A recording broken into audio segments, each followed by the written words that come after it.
네, 코로나19 일일 확진자가 처음으로 7천 명을 넘은 가운데 비수도권 확산도 좀 위험한 수준입니다. 부산과 충남 지역은 확진자 수가 200명을 웃돌았고 대전과 대구 등 모두 8개 시도에서 세 자릿수 확진자가 나왔습니다. 대구에 있는 취재기자 연결합니다. 이훈재 기자.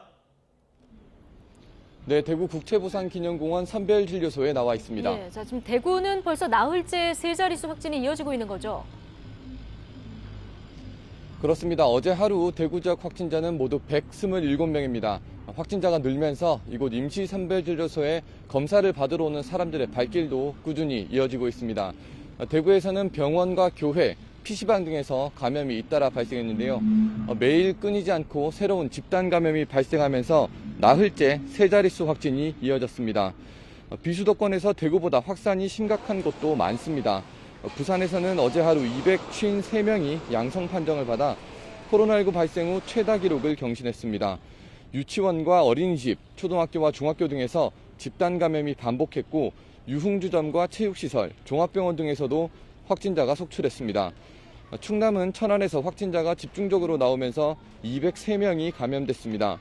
중학교와 요양원 등에서 발생한 집단 감염 영향으로 천안에서만 60명이 넘는 확진자가 나왔습니다.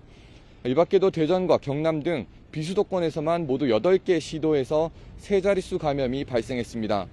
지역 상황을 정리해보면 백신을 맞지 않은 학생들 사이에서 바이러스가 집중적으로 퍼졌고 또 백신을 맞은 뒤 반년 가까이 시간이 지난 고령층 사이에 돌파 감염이 잇따른 것이 확산의 이유로 분석됩니다.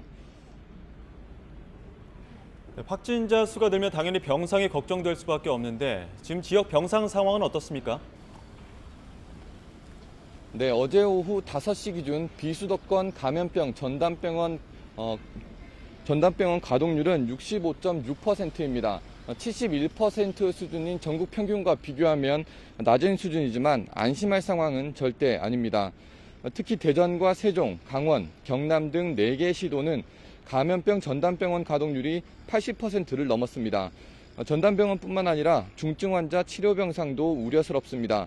대전과 강원, 경북은 중증 환자 전담 치료 병상이 하나도 남아있지 않습니다. 또 전남과 제주, 충남, 충북 등은 중증 환자 치료 병상이 한 자릿수만 남았습니다.